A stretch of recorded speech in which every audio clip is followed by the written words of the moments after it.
করব মায়ের যারা চরণ পাবেন না, হারিয়ে ফেলেছেন, মনে মনে মায়ের জন্য মায়ের কাছে প্রার্থনা করবে। অনেক কথা বলেছি মা, অনেক ব্যথা দিয়েছি, কৃপা করে ঋণ শোধ করার মতো আর সবাই নেই। গোবিন্দ যেন তোমার চরণে রাখে, আর কিছু চাই না। আর যারা মা পেয়েছেন, আর যারা মা আছে ভিতরে, এখনো মা বলে ডাকতে পারছেন, বাবা বলে ডাকতে পারছেন, আমি অনুরোধ করব, ঈশ্বরচন্দ্র বিদ্যাসাগর যদি মা সেবা করতো না করতো, মাতৃত্ব সেবা না করতো, তাহলে এত বড় তিনি হতে। এই জন্য বড় যদি হতে চায়, ছোট হও আগে। মেয়েদের কোন বৌমার যে বাপের বাড়ি মা নেই, ওই বাপের বাড়ি দরজাটা তার জন্য বন্ধ, আর ভালো লাগে না। জগতের জন্য মা বা ছেলে বা মেয়ে যদি মা চলে যায়, বাবা থাক, দুঃখ নেই, কিন্তু বাবাকে, বাবাও পরম বৃক্ষ স্বরূপ, কিন্তু মা হলো আচল স্বরূপ।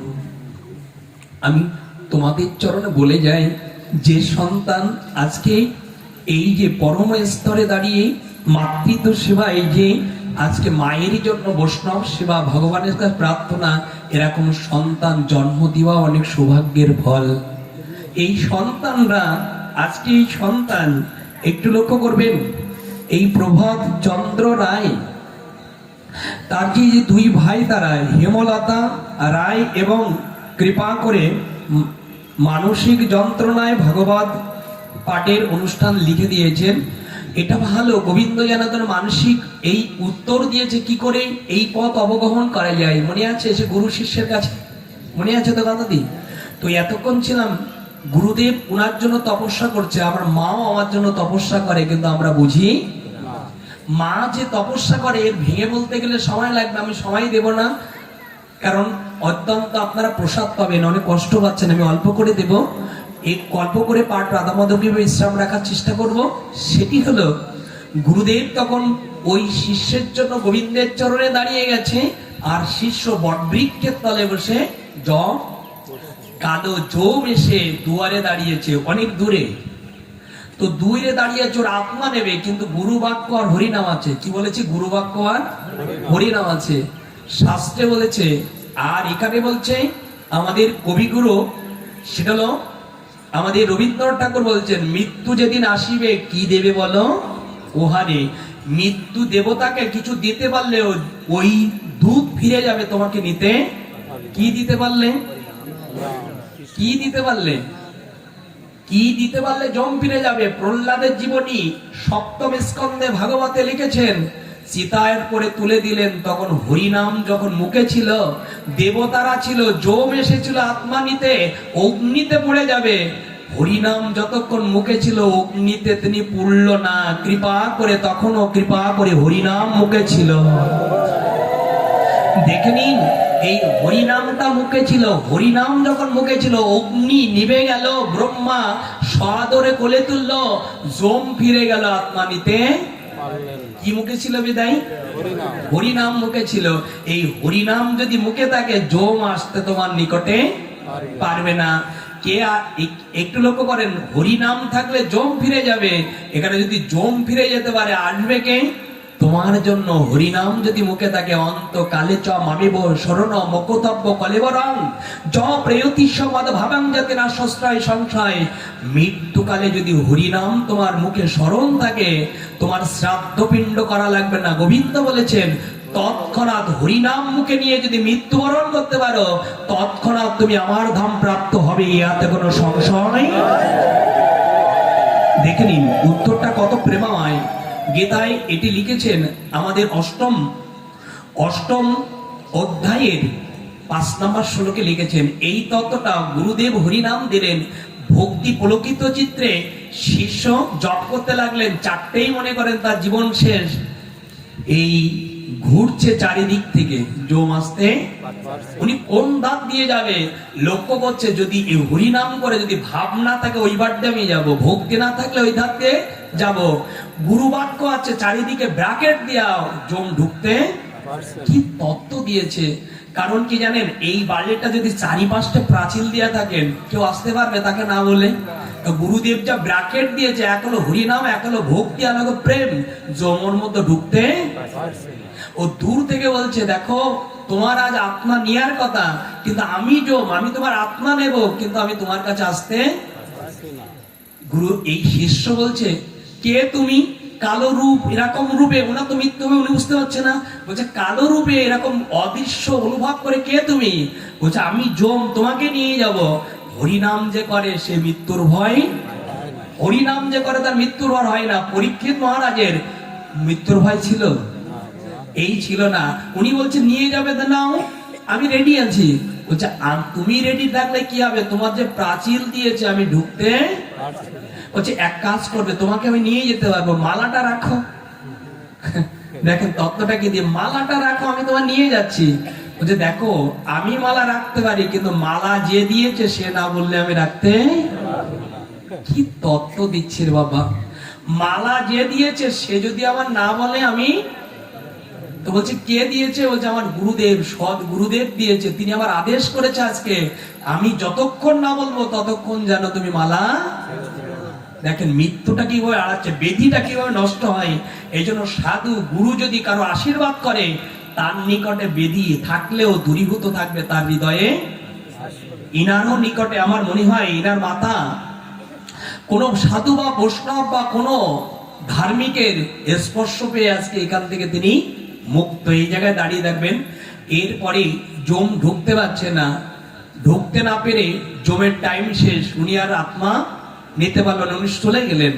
এরপর গুরুদেবের ওই যে গোবিন্দের কাছে বলেছেন, গোবিন্দ ওটা ট্রান্সফার করে ওখান থেকে যমকে ফিরিয়ে এনেছেন। ওখানে নিয়া কি বলেছিলেন গুরুদেব জানেন? জানি আয়ু শেষ হয়ে গেলে কেউ থাকে না, সত্যবতী যদি আয়ু দিয়ে তার স্বামীকে বাঁচাতে পারে, আমি গুরুদেব বলছি আমার যতটা আয়ু আছে আমার থেকে আমার শিষ্য দিয়ে দাও, আমরা দুজনে ভজন করবো, আর কিছু। এই হলো গুরু, এই হলো শিষ্য, নিজের আয়ু দিয়ে শিষ্যর যে রক্ষা করে। এই করার পর না শিষ্য এলো, এই গুরুর সঙ্গে গুরুদেব না, গুরুদেব যতটা তন্ময় শিষ্য ততটা তন্ময়।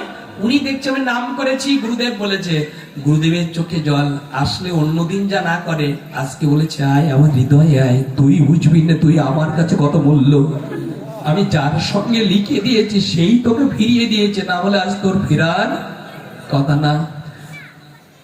শিষ্য বলছে দেখো তুমি আজ এমন করছো কেন, আমার একটা মাতাল ঘটে গেছে। তুমি জানো কি গুরুদেব কি ঘটে গেছে?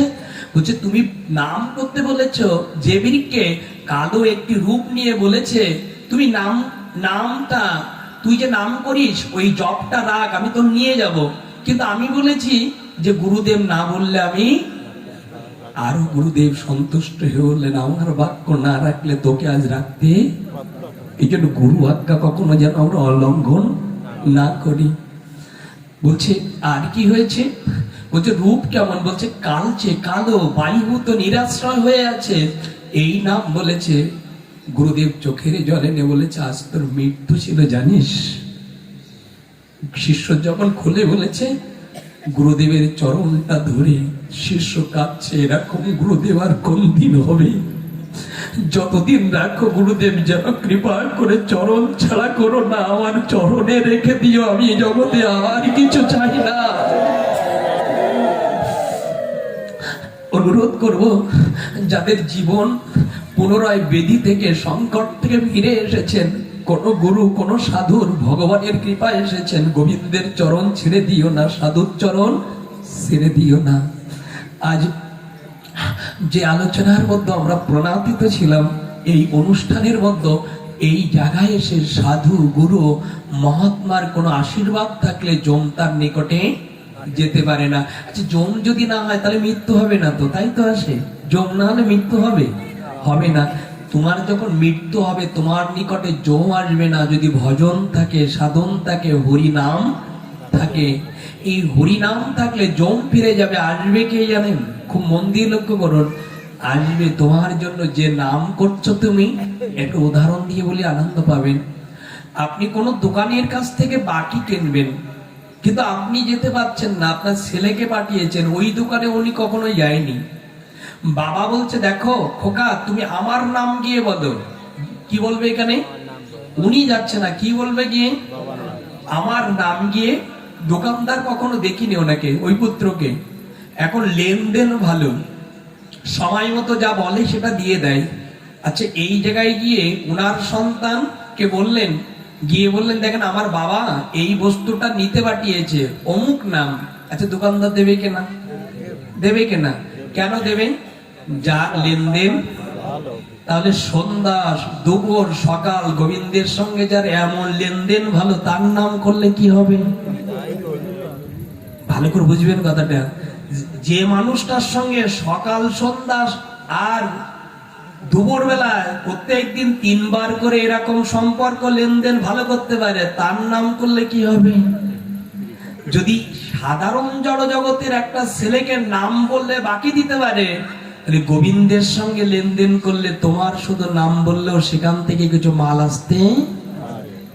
দেখেন তত্ত্বটা কোথায় দিচ্ছে। এই তত্ত্বটা পারম অনুভূতির জায়গায় দাঁড়িয়ে কোথায় দিচ্ছে দেখুন।